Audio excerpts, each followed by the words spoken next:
mi dai il... Ok. Iniziamo?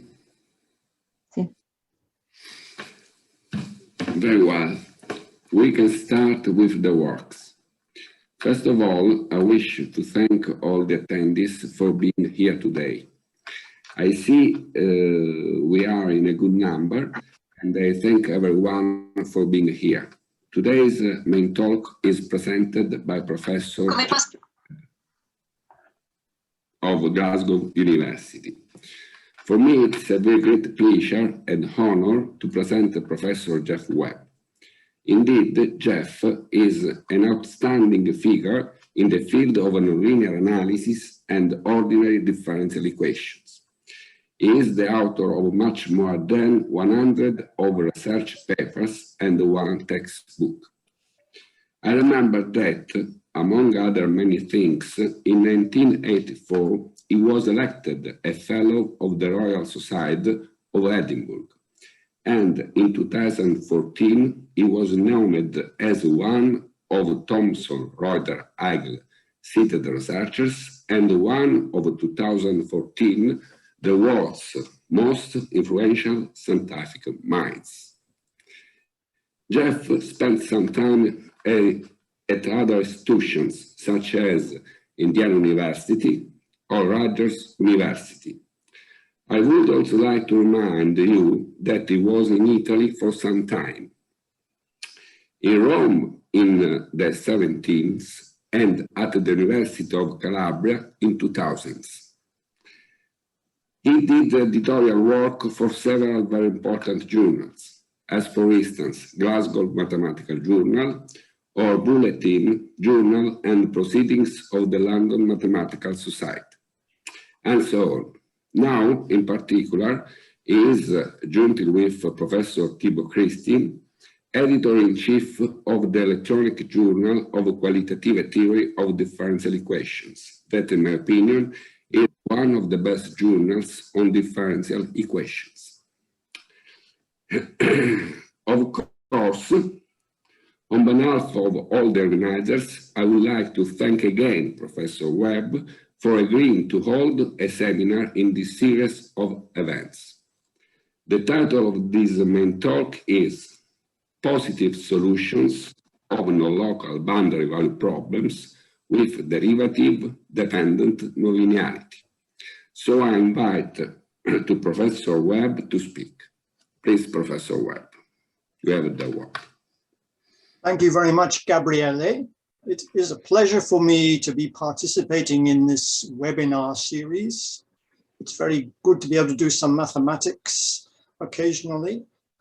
Thank you very much for your kind introduction. And we'll try and move to the slides. Okay, so here's the title page. Here's a few headings.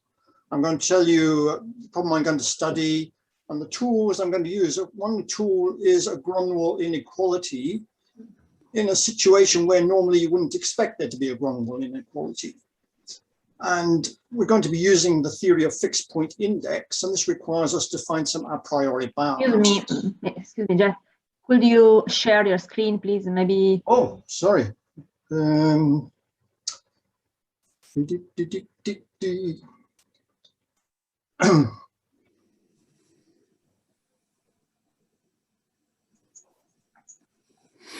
Right, here we are. Probably is this it? Yes.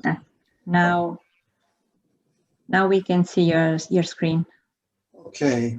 Let's start Thank you. Beginning. Okay. Sorry about that.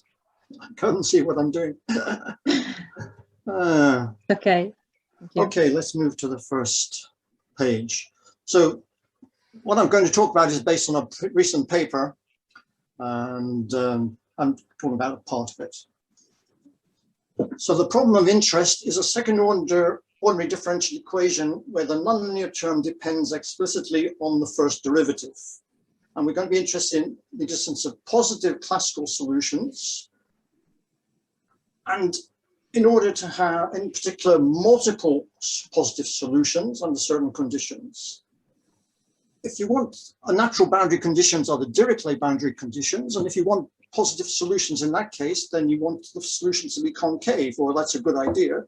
So it's natural to suppose that F is always non-negative, which is what we're going to do. But we're going to consider more general boundary conditions. We can consider local type boundary conditions, which are sometimes called Sturm-Liouville boundary conditions. And in this situation, we suppose all the constants are non-negative and a certain determinant is positive. And this means the problem is not at resonance, so there is a Green's function, and by assuming it's positive, you'll have positivity of the Green's function. This is basically the reason for these conditions.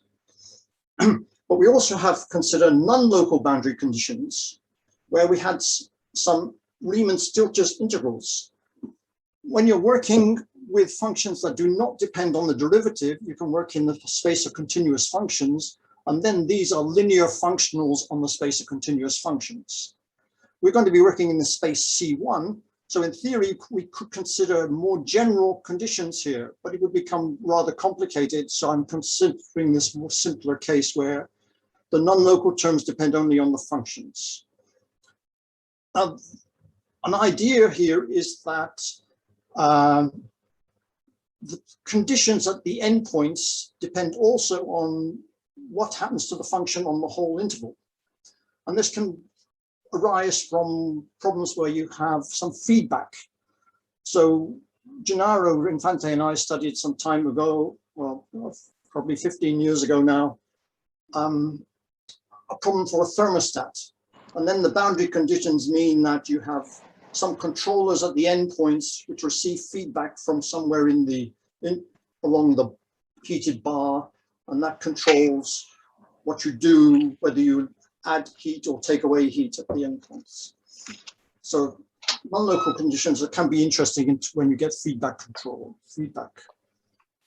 So in this talk, we'll suppose that the functions are non-decreasing. In other words, dA and dB are positive measures. And a very typical example is where you have a sum plus an integral. And when you have just the sum, it's called a multi-point boundary value problem. And with an integral, it's often called an integral boundary value problem. But by considering a Riemann-Stieltjes integral, you do both at once. Okay, the standard methodology, or a standard methodology at least, is to work with an integral version of the problem. So one can find the Green's function for the problem and look at the integral operator, which is the integral from 0 to 1 of the Green's function,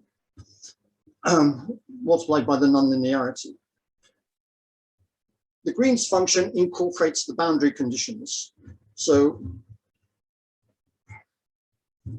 in fact, for most of this paper, of my talk, we don't need to know the Green's function explicitly. It's only when we come to do examples, we need to know it explicitly to calculate some constants. So Gennaro and I worked many years ago on this situation where f did not depend on the derivative. And then we can work in the space of continuous functions and use the theory of fixed point index. And this is very successful theory. And in fact, we were able to write some papers which more or less gave a unified approach to such problems. And those results have not really been improved since, so I think they were very good. I gave a talk about this probably 10 years ago, and after the talk, someone complained to me, "You've left us nothing to do." Now, the case we're going to study now, we've got to study the nonlinear operator n in the space of continuous function, in space C1, continuously differentiable functions. And because we're going to use fixed point index theory, this requires us to use homotopies. And to make progress, you really need to find a priori bounds on U and on U prime. And finding a priori bounds on U prime is the main difficulty. So I'm going to consider the case when f can grow quadratically with respect to u prime. It's well known that this can be allowed in boundary value problems, and often the Nagumo condition is used to find a priori bounds on derivatives. And it's particularly useful when you have upper or lower solutions for the problem. Now, the difference here is that I am going to use a Grunwald inequality, which can be used in place of the Nagumo condition. And this, I did this in 2018, and it's actually quite easy, as we'll see. Some of the motivation for expecting there to be something was that a long time ago, well, in 1978, Granos, Gunther, and Lee showed that you could get a priori bounds on derivatives where you had quadratic growth situation. So the case they studied is sort of opposite to the one I'm studying here, because they imposed a sign condition, which is, instead of having f greater than or equal to 0, they had f is negative in some situation. So here's the Grunwald inequality that we're going to use. So if we have a non-negative function v, and you could suppose it's continuous because that would be fine for what we're doing here, and it's bounded by a constant plus an integral, and the C1 can be an L1 function plus an integral with another L1 function and the square. Then under such situation, there is no way you could say V is bounded. But if we have an extra condition, and the extra condition here is that the integral of C2 times V should be bounded, and the C2 is multiplying the V squared term, then we get an L infinity bound. So C1 is the integral of little c. So loosely, this is saying, if you have this inequality here, and you have some kind of L1 bound on V, then you can get an L infinity bound on V. And the proof is really very easy. It's essentially the standard way you prove the Grunwald inequality, but you have an extra term. So the right-hand side you call a function W, and this W, if you consider continuous functions, it'll be nice and differentiable, but in general, it's only absolutely continuous. But anyway, its derivative will be C0 as a constant, which we suppose is strictly positive, just because we want to divide by something in a moment. So the derivative is C1V plus C2V squared, and V is less than or equal to W. But in the second term, we only replace one of the V's, not both. Then W is a common factor. So you can just divide by it because we've assumed that C0 was positive. And then you can integrate this. And it gives you exactly what we claimed. So from this, you get W is less than or equal to the constant C0 times an exponential. And V is less than or equal to this, so V is less than or equal to that. Now we want to apply this to the derivative, but not just for a fixed function, but for a homotopic family of functions. And we'll have some kind of condition, which would be slightly different to this one, but very similar. So if we just had one function, we would have exactly this inequality from integrating the equation. We have u double prime is equal to f. So if you integrate that, you would say u prime is u prime 0 plus the integral of f. Taking absolute values, we get this. So if I want to bound this, I'll need a bound on u prime of 0 and some sort of bound on this in order to use that Grunwald inequality. And here's a typical situation. I suppose f, there's a linear term in the derivative and a quadratic term in the derivative. Then we'll get a bound on the derivative, provided we know that this integral is finite. So I've chosen C2 to be a constant to make this easier. So how do we bound this? Well, it's very easy in the case we have here, because solutions are going to be concave. That means the derivative is decreasing. So either it's always positive, or it starts positive and then goes negative, so it changes sign somewhere, or it's always negative. If it's always positive, then you can integrate it. And the integral of u prime is just the function itself at the endpoints. And since we're doing positive solutions, and the maximum is r, this is less than or equal to r. And if u prime is negative, it's just the opposite way around, but it's still less than or equal to r. And if u prime changes sign, then you can just integrate from the part where it's positive plus the part where it's negative, and you get 2r. So the case we have, if we have a bound on the function, then we will get a bound on the derivative. Okay, now we're going to reduce the situation to considering just two cases. So we started with the general boundary conditions with au minus bu prime is alpha of u, etc.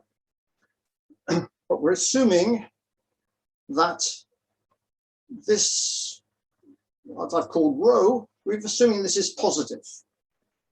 So you can't have A and C both equal to 0, otherwise it would be 0.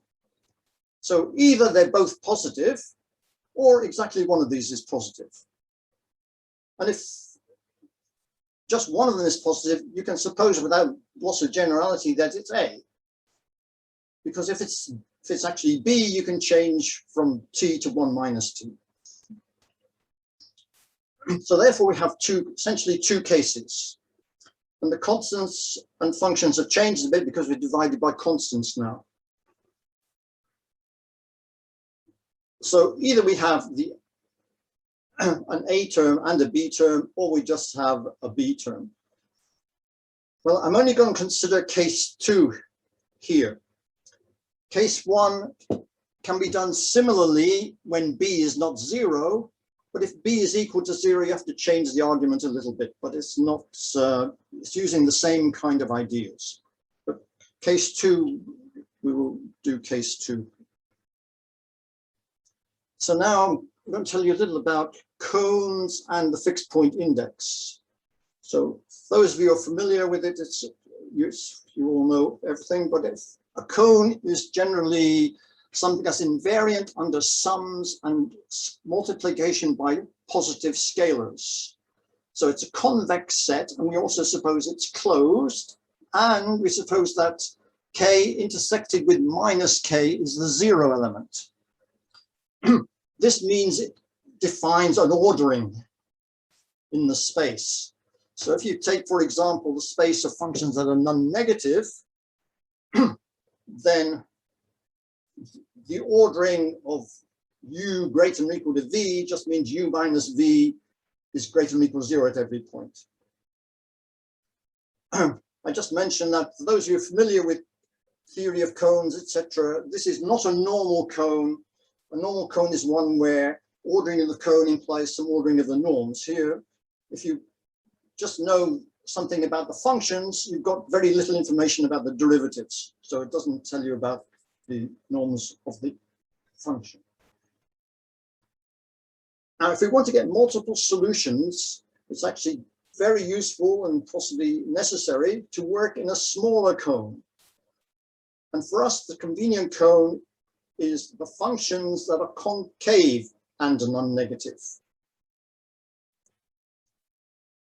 And this is natural and follows from the fact that f is supposed to be non-negative. If your function is non-negative, implies our solutions will all be concave. So this is a natural cone. But this, in itself, this does not control the size of the derivative, because you can have a constant function in this cone, and it's very easy to have a function that increases very rapidly, then is more or less flat, then decreases very rapidly. So it doesn't control the size of the derivative on its own. Now, for fixed point index, it works when you have a cone. Well, it actually works more generally, but for us, a cone is perfectly good. And you have a bounded open set, and you intersect this bounded open set with the cone. And then we suppose we have a nonlinear function defined on the closure of this open set. And we suppose this is compact, or continuous and compact. Completely continuous, it's often called. And the fixed point index relative to omega and k is a number which roughly it's counting the number of fixed points, but there's some signs attached. So if the number is 0, it doesn't mean you've got 0 fixed points. It means that the number with positive signs cancel out the number with negative signs.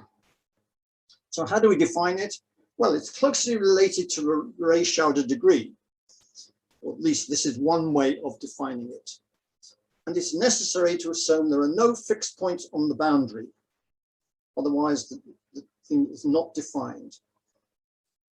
Now, one way of defining would be say, let's define it just to be the Rayschauder degree of I minus n relative to the point 0. And this is more or less what it is. But it doesn't work because omega k is the intersection of omega with k, and k itself could have an empty interior. So this might not be an open set in X at all.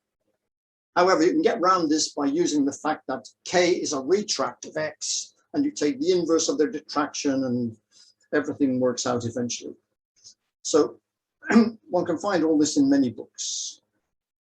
But here are a few properties that we want to use.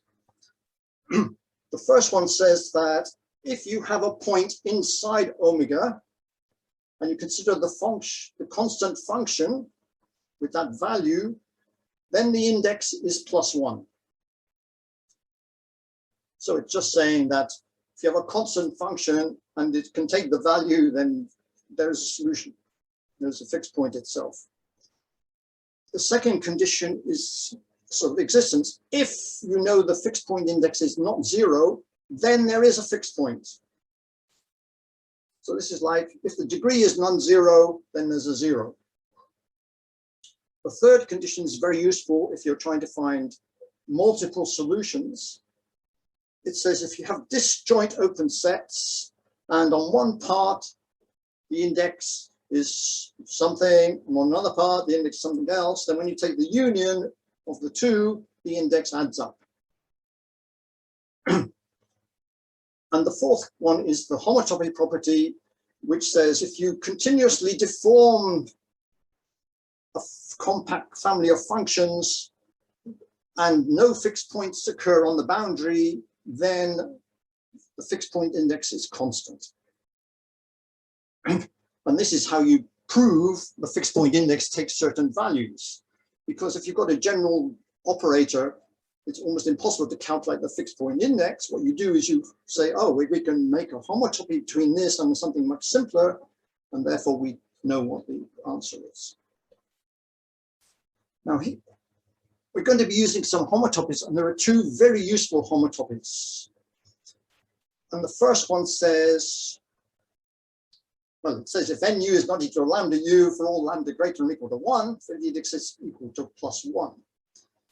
This is actually saying if you homotopy n to this constant 0, this gives you there are no fixed points on the boundary. So this says n has the same fixed point index as the constant 0, which we're assuming is inside omega. So therefore it's equal to 1 by the constant property. And as I say, this is implied by cone compression, which says if on the boundary things are pointing inward, then this condition is satisfied. The second homotopy is implied by cone expansion. If on the boundary things are pointing outwards, this condition is satisfied. And it formally says if x is never equal to nx plus some constant times some non-zero vector inside the cone on the boundary, and all sigma greater than or equal to 0, then the index is equal to 0. In degree theory, this corresponds to the fact that if some direction is omitted, then the degree must be 0. And that's because you have an existence property which says that if the degree is not 0, the image contains a neighborhood, so you can't possibly omit a ray. But you can prove this in a different way. So as I say, we're only going to consider case 2. So the derivative at 0 is minus alpha of u, and the derivative at 1 plus d times u prime of 1 is beta.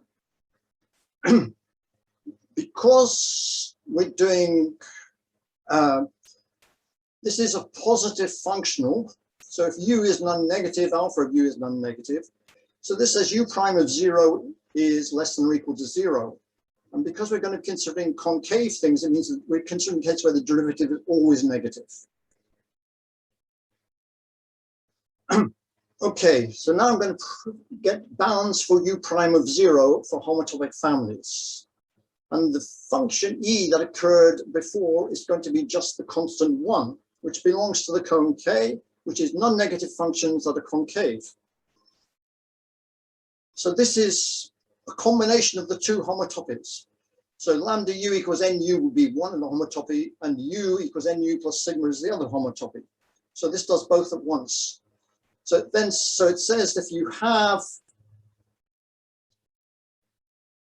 if something goes wrong along the homotopy, then you know a bound on u prime of 0. And if it wasn't homotopy, this is trivial from the original boundary conditions. And the proof is very simple. You just note that nu satisfies the boundary conditions. And therefore, you can do everything with nu prime, and that gives you the result for u prime. So this means we have a bound on the derivatives in this case, which is what we wanted. Now then, the second proposition is to get a bound on the derivatives, not just for 0, but for all t when we went along a homotopy. So again, we're going to be considering the homotopy, lambda u equals nu plus sigma. Now we suppose that f satisfies what I call the quadratic growth hypothesis. So f is less than or equal to some constant, which are not important, can be 0. We have function of t times g of u. G of u is just some continuous, and we assume it's non-decreasing positive function. And we have linear growth in P and quadratic growth in P. So G here can be almost endless. This means we can have more or less any growth we want in U itself, but at most quadratic growth in P. Then if U lies between 0 and R, if its maximum is R, along the homotopy, then the derivative is always less than or equal to some function I've called Q of R. And I've written what this Q of R is here. And this is just the Gromwall inequality of before. The R alpha of 1, that's come from the U prime 0 bound, which we had before. And the rest is just coming from the Gromwall inequality. It's U prime 0 plus F. So this is our key step. Now we're going to give some hypotheses that give index is equal to 1, and some others that give index equal to 0. So the sets I'm going to use, U sub R is, well, something like a rectangle or a product of two balls. So I take the L infinity norm is less than R, and the U prime infinity norm is less than Q of R plus 1. It could be Q of R plus epsilon. The boundary of this set is certainly contained in these two sets, where the first set is where U prime is equal to R, so the maximum is actually equal to R, and the derivative is less than or equal to this, or the function could be less than or equal to R, and the derivative could be equal to that.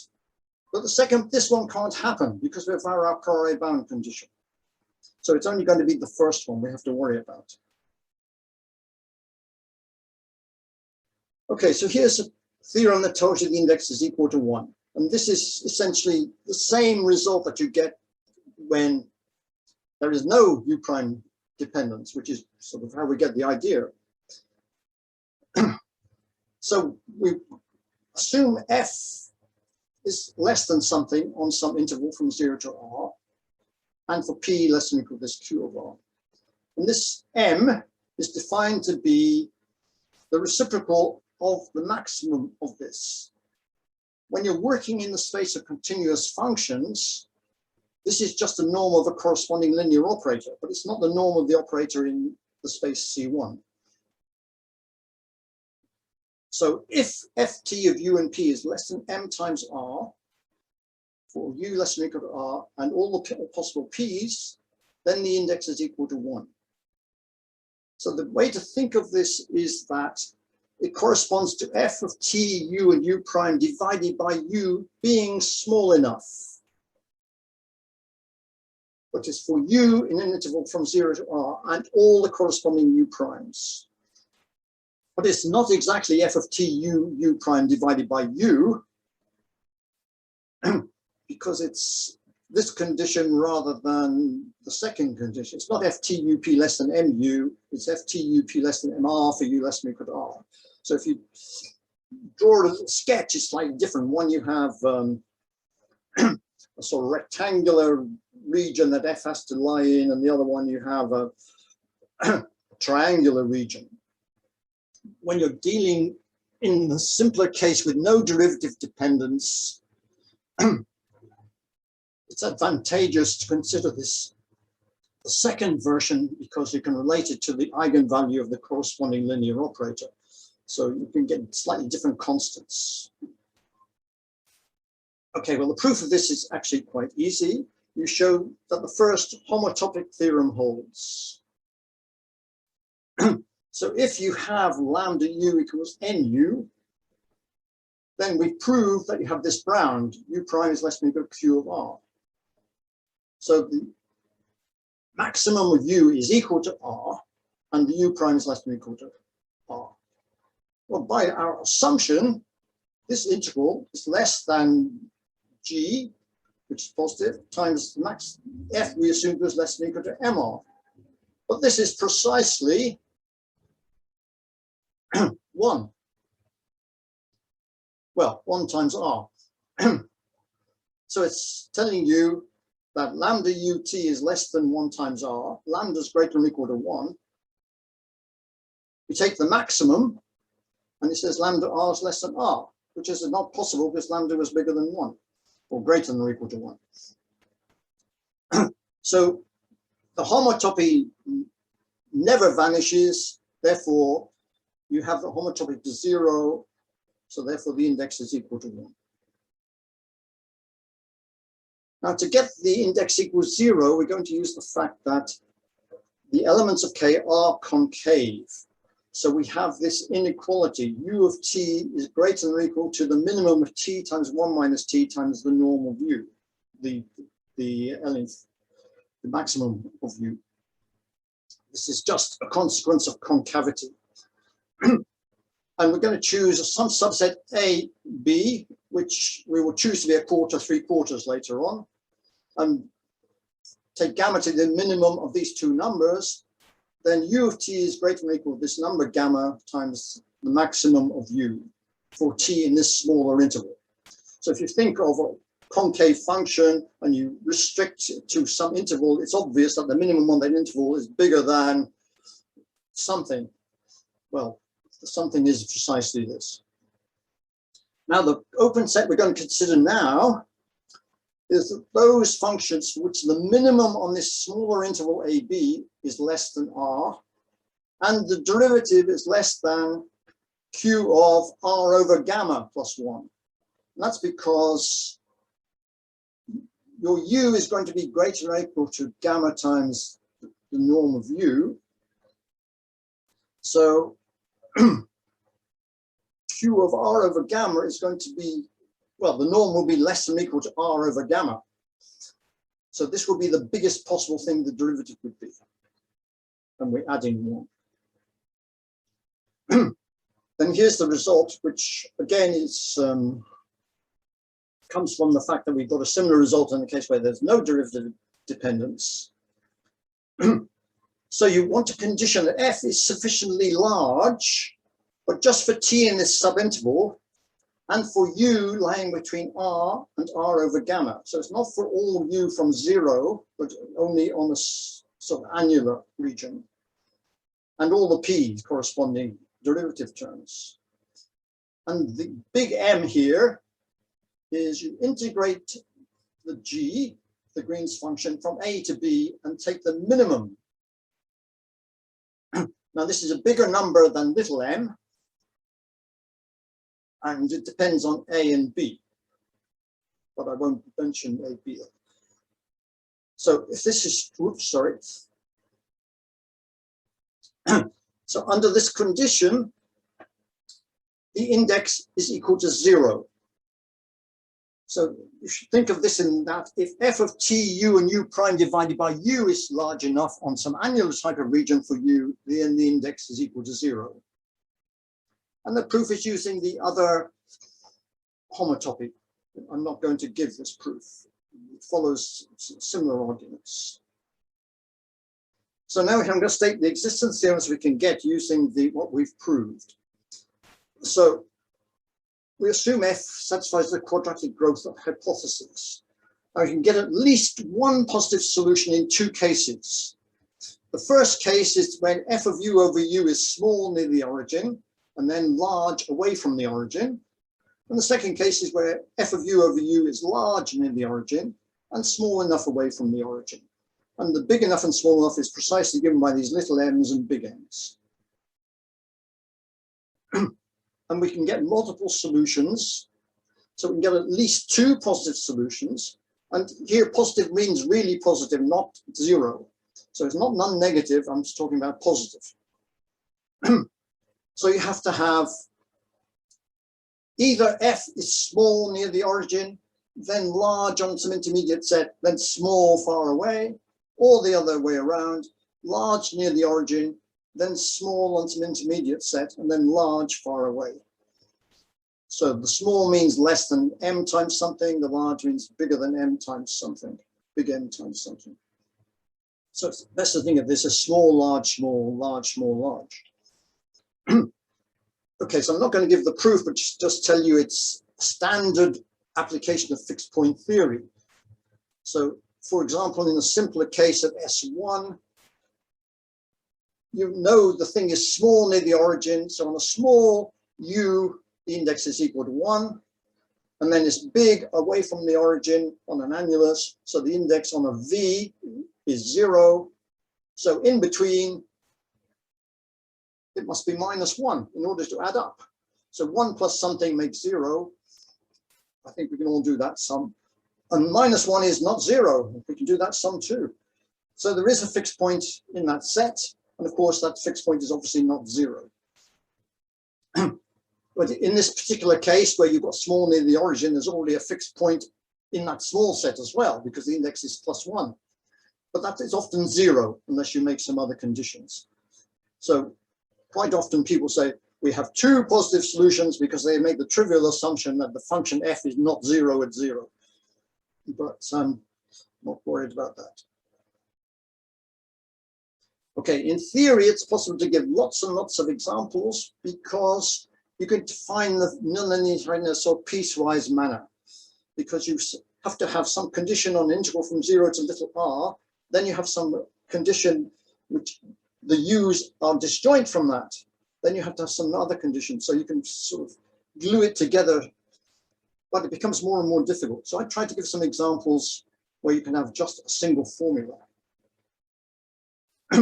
Now, there has been some previous work on functions with derivatives, usually on a fairly ad hoc basis. I was trying to do something which worked for a large class of functions. So the one case where you have small near the origin, then large, intermediate, then small, far away, this has usually been proved by what's called the Avery Peterson theorem. The difference is that they have a bound on the derivative which has to work for all values of r, whereas I'm only having my q depends on r. So when r is very small, my q of r can be very small as well, and that's a big advantage. The main difficulty for us both, for Avery, Peterson, and for myself, is proving this intermediate term, proving that FTU is less than or equal to m times r, because you've got this u prime term which can grow very big. So here's an example by some people in 2016 using the Avery Peterson fixed point theorem. The t over 100 is to make sure 0 is not a solution, so I can claim more positive solutions. then they have this term on the derivative, u prime squared divided by 36 times 10 to the power 18. Well, most of us call that number 0. And that's what you have to do. You have to make that term so small. And even then, they have to define it piecewise. So you have something depending on u, for u less than or equal to 3, then you have it as constant for u bigger than 3. But anyway, then you could achieve it. As some other people have studied this thing, Avery, Peterson, and they had one where f only grew linearly, and they forgot to put in the absolute value sign, so it wouldn't have satisfied the conditions. So I'm trying to give something, examples which are a little bit more realistic. So here's the boundary value problem I'll consider. I'm going to take a very simple case where u prime of 0 is equal to 0. So the alpha u is equal to 0. And we have some linear functional at 1. And I have to assume that beta acting on the constant function 1 is less than 1. Now the Green's function is very easy to find. You just integrate u double prime with these boundary conditions. Well, I do it first of all for the local problem when u of 1 is equal to 0. And then for the non-local problem, one can do it in several ways. One, you can just do it directly, or another one is to use it, consider it as a perturbation. And it's equal to this expression here. G0 is the local problem, and you have phi times 1 minus, divided by 1 minus beta of phi times curly g, shall we say, where phi is the solution of this problem. And in this particular case, phi is just 1, just the constant function 1. So this is 1 over 1 minus beta of 1. And you see why we want beta of 1 less than 1. Explicitly here, you see why that's true, but there's other deeper reasons. And the curly g comes from the non-local term, and you have to integrate the basic Green's function for the local problem with respect to the measure. So in general, that's where you have to do some work. You have to find, you need to know what the measure is explicitly to do this. So here's an example where we can prove there is one positive solution. And we have the second derivative plus the function f is going to be a constant times u to a power k plus a constant times u prime squared. And k can be anything bigger than 1. The constants are positive. And I just have to have beta of 1 less than 1. And for this case, we get a positive solution, because we're going to have, this is going to be small near the origin and large far away.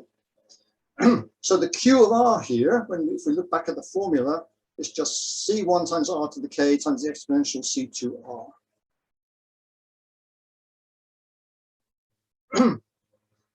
So we need to make f of u and u prime very small near the origin. Well, it's bounded by this expression, because this is the bound we have for the derivative, which is squared. But we can always achieve this provided R is sufficiently small, no matter what the value of M is. And M is going to be less than or equal to 2 in our examples. But it doesn't matter how small it is. We can always achieve this because we've got R to the power K. K is bigger than 1. So that can be made as small as you like. Dividing, you've got the R over on the right, but you've got R to the K minus 1 left over. And here you've got R to the K and an exponential term. But again, you've got plenty of terms that are going to be very small for R sufficiently small. And of course, F is going to be very big for R big, because you've got this term which grows very large, plus, and this term is going to help you. So whatever the values are, we have at least one solution. So this is very general. However, now I want to try and show there can be two positive solutions. So I'm going to take essentially the same example with an extra term. I'm taking a term u to the power 1/2. And the point is this u to the power half divided by u will blow up at 0. So this will be large near 0. And then the u to the k term will be large when far away from the origin. So we want to do the case large, small, large. Now the k I'm just going to take 1.05. The larger you take the k, the more difficult it gets to do the example. So I take something quite close to 0. C1 has to be positive, but I say there is always two solutions provided C1 and C2 are sufficiently small. Okay, here's what Q of R is. It's R to the half plus C1 R to the K times the exponential. And because of the R to the half term, this is big for R1 sufficiently small. And it's also big for C1 for R sufficiently large. So we've just got to prove the intermediate bit. And the intermediate bit is you've got to find an R2 such that f is bounded by little m times R2 on an interval from 0 to R2. I'll point out that the m, if you have no linear functional, the m is equal to 2. But when you have a linear functional, the m gets smaller because the integral of g gets bigger. And it can approach 0 if b1 gets close to 1. But what you want to satisfy, you want this condition to hold. Okay, well, if r to the half is bigger than 1 over m, this term will beat this term. So all you've got to do is make this bit in the middle really small. So if you take C1 and C2 really small, you can always satisfy this condition. But now I want to consider a case to see how small you have to take these constants. So I'm going to take a simple example where the beta of u, the functional, is just a half times the value at a half. And I'm choosing the k to be 1.05. And I have to calculate the constants m, little m and big M. And the little m is equal to 8 over 7. It's a simple integral. The big M, it depends on the interval you choose. We choose 1/4, 3/4. That makes the constant gamma 1/4. So you're working on an interval from R2 to 4R2. And the M you can calculate is 32 over 11. But it doesn't matter what actually in this example, because things are going to be big anyway. It's the small condition which is the tricky one to satisfy. Okay, so the big conditions are automatically satisfied. It's the small conditions. So we want to prove that this expression is less than 8 over 7 times R2. And I want to see how big can we take C2? Well, with some mental calculations, I found if you take C2 about 0.2, it's impossible to find any positive C1s to make this work. This term is just giving you too big a contribution. But if you take C2 less than that, and then choose C1 small, one can do it. So here are some examples. If you take C2 to be 0.19, then you could take C1 to be 1 over 100. And any R2 in this interval will work. If C2 is a little bit smaller, like 0.15, you could take C1 to be 8 over 100. And as R2s exist. If C2 is 1/10, then you can take C1 to be 2/10. So these exist. In other words, for reasonable values of C1 and C2, you can get two positive solutions. You don't have to have 10 to the power minus 18.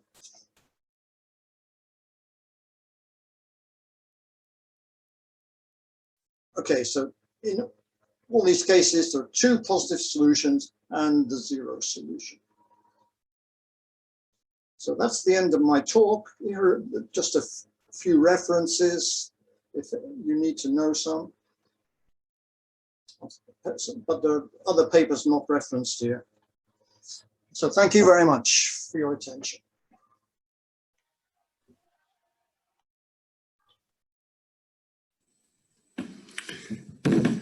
Thank you very much to Professor Webb for this very, very interesting talk. Thank you.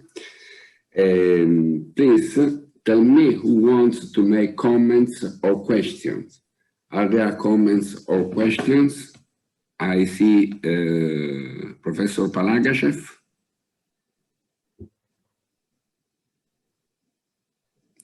No, I have only applauded the lecture. Ah, yes. Excuse me. Some comments or questions?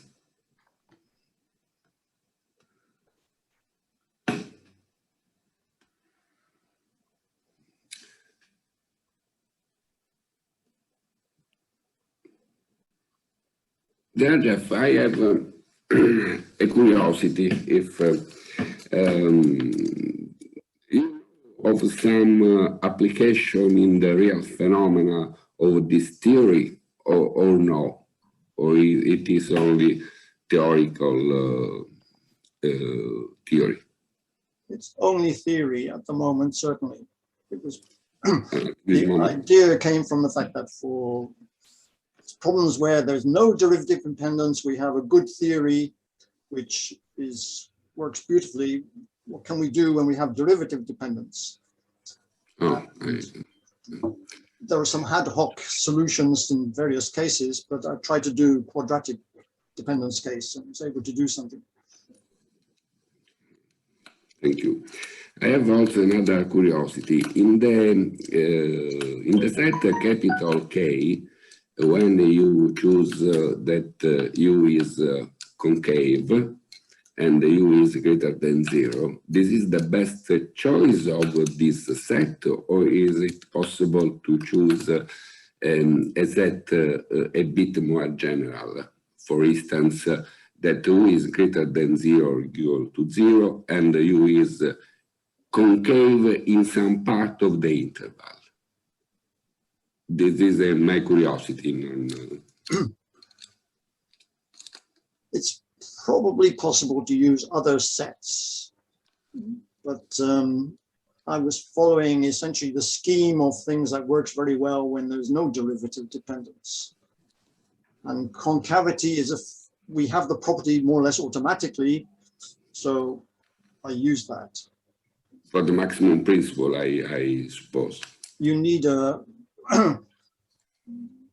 well, you have positively the Green's function, which gives you lots of things, but it's not really, it didn't actually use the maximum principle. The maximum principle is more useful when you have the other sign. Thank you very much. Are there any other questions? Yes. Professor Marwan, please. Yeah, it's a little bit in the line of the previous remark. So first, thank you for the beautiful talk, very enjoyable. And so if I understand well, your existence condition always makes some important hypothesis on the U dependence, and then some extra condition on the U dot dependence.